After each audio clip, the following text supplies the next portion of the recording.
9/11, the firemen and others that went up the buildings.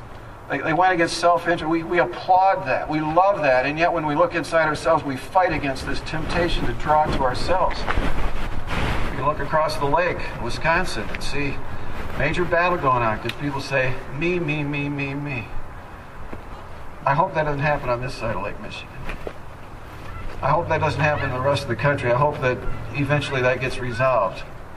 Because we got to go against self-interest, and it's not easy. It's hard. So what do we got to do? We got to make choices, and that's ultimately where it starts. It doesn't start in Washington, although that's where we got to have it happen in Washington. We got to have people in Washington have the guts to cut budgets, even though people are squawking, because we need to do it for the future of our country and for our children and our grandchildren. We got to do that in our own homes. And so what we're going to need to do is to find out how to get rid of this selfishness, and against a choice, it takes courage. And it takes working together. And the example that we have for each other is really important. See, if I'm the only one that's going to self-sacrifice and everybody else is going to just take, I'm less likely. But I think I get an opportunity over these next year and a half, kind of like a bully pulpit, to talk about these things and encourage us to work together. And that's what it's going to take, to work together with courage, to say, I'm willing to give up. What's it going to take? It's going to be willing for our legislators, of course, in Washington to go against self-interest and make drastic cuts. And it's for us in Michigan, here, to say we're going to accept those. And then secondly, we've got to do something to meet the need, because there's going to be some major human need that's going to result when government faces back like it has to. So what's the answer? Well, it's easy. The answer is us.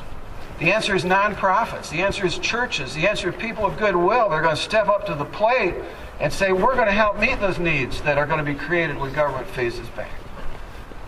So it's you and me. There's no magic bullet. Just because money comes out of Washington doesn't make it magic. In fact, there's one program, if you look at the spending on all means-tested programs in Washington, someone did a study on this just a couple years ago. There's 70 means-tested programs. If you took all the money together from all these programs in Washington, they're of course spread across about 18 different departments and agencies, put it all together, you can move every man, woman, and child in America up to the poverty level 4 times with the money that's spent in all these different departments. The money is there, and I suggest it's not done very effectively or efficiently or humanly as far as human-to-human contact if it has to go through bureaucrats. I suggest that we need to meet the needs of our neighbors and those in our towns and so on. We need people to volunteer. If every person that made money in our country would even tithe 10% of their gross income, that would be $1.4 trillion that would go to charity. That would cover a ton of need. What if everybody donated even an hour a week to help somebody? That would be incredible. Now, again, this message, some people are going to say, that is so simplistic. You know, you're not even talking about what government's going to do in this. How can anybody organize? Well, it can happen. If we see this crisis coming, I think there could be a willingness for this to happen. Now, maybe if you're talking on the East Coast or the West Coast, it might be different. I'm from Michigan, but I did college at MIT. And then I was in the Navy in the Pentagon in Washington. And during that time, I went to law school, night law school at George Washington University. So I know the East Coast a bit. And after graduation, my wife and I moved back to the Grand Rapids area with our little baby, Michelle. And I was a prosecutor. And then a couple years later, I was elected probate juvenile court judge, which I did for 15 years. I've been in some nonprofits. So, I mean, I understand what the coasts are about.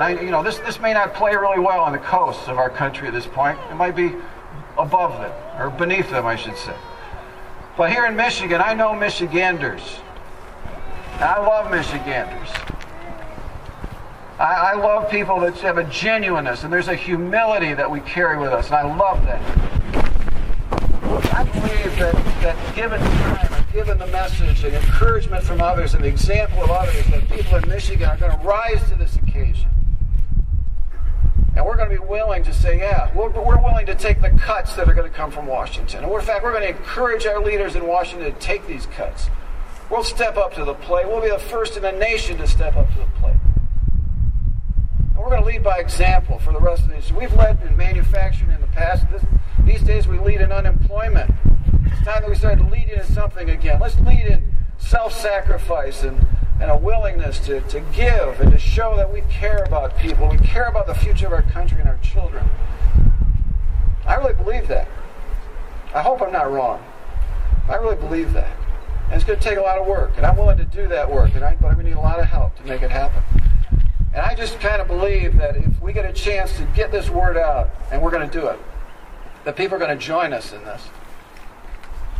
And we're going to create an example that's pretty huge. And I believe that if this message is heard, that it's going to resonate with moms and dads and grandmas and grandpas and other people in our state. I think they're going to vote for me. I think I'm going to win. I'm just going to say that right now. I think I'm going to win. And I'm going to take this message and this example from Michigan to Washington. And I think even during the campaign, we're going to see the impact of what's going on in Michigan is going to impact the rest of the country. And I think we're going to save this nation. And I pray so and I hope so. Thank you very much.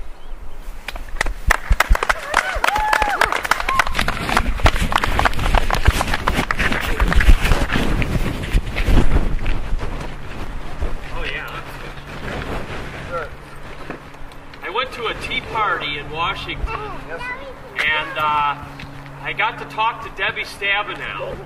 Well, you're better than me. I tried to meet with her a few weeks ago, and she didn't have time, but thank you. Well, it was providential because I met her as she was going into an elevator. And I told her, I said, Debbie, I think Obama is a Marxist. And you know, I told her that I believe in limited government. And I'm wondering if you believe in limited government, and what does that mean, limited government? Well, I think I talked about that. We need to cut back government drastically. We cannot raise taxes. I mean, we should not punish people that take risk with their capital to try to make jobs and businesses. So, I mean, we could talk about the definition of limited, but yes, when government goes beyond, you know, government has a need, and I've been involved in the defense. We need a national defense. We need criminal justice system. We need, as it says in the Declaration of Independence, it says we hold these truths to be self-evident, that all men are created equal, endowed by their Creator with certain inalienable rights, that among them are life, liberty, and the pursuit of happiness. It goes on to say, to secure these rights, governments are instituted among men, deriving their just powers from the consent of the governed. That's the role of government, is to secure the rights that God has given to us. So those are certainly things that government needs to do. There are other things that governments can do, but when we get to the point where we can't afford them and they're optional, then government can't do them anymore. We just can't. We cannot continue. I mean, we're like a proverbial family that's maxed out on every credit card they own, and they have no savings. The United States of America has no savings account, no rainy day fund. And it's irresponsible. It's wrong. And it's going to hurt everyone in this country sooner or later. And we have to do it in a way that we gradually are able to replace government services with nonprofit services and minimize the hurt.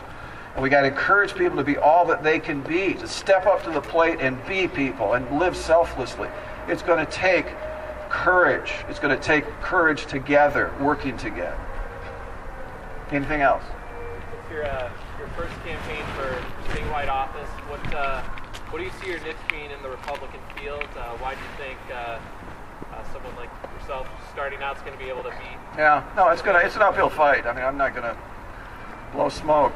I start with little name recognition, but I think my background, I have a very diverse background. We haven't talked about energy, alternate energy things. I've spent time working in that area. We'll talk about that during the campaign. But just my criminal justice background, judicial background, nonprofit background, working in the bureaucracy in Washington, D.C., in the Navy. But I think really that my nonprofit experience is really helpful here. Because, you know, a typical Republican response to the deficit, everyone's going to talk about the deficit, is just cut. It's kind of a Darwinian view, you know, survival of the fittest. You just have to deal. Well, I don't say that. There's real human need. And, you know, being involved, I'm on a church. I'm an administrative pastor of a church at this point. And I understand how a church works, and our church is kind of unique because we have programs set up in our church to at least meet the human needs in our church. Okay? Now again, that's just a microcosm. That's a small beginning, but it's the picture of what we need more and more of. Okay? Anything else? How come you haven't adequately funded the pension fund for numerous years, as well as the health portion of the pension fund? I don't know what you're talking about. I'm talking about the state employees pension fund. Okay, I have nothing to do with that, sir. Responsible government. He thinks I'm a state legislator. God bless him. Yes, sir. Are you pro-life? Yes, sir. I wrote a book even. Justice for the Unborn. Had a case when I was a judge. You're welcome to read it. Talks about judicial review, constitutional law. Yes, sir. I'm pro-child mostly. I love kids. Anything else? All right, thank you.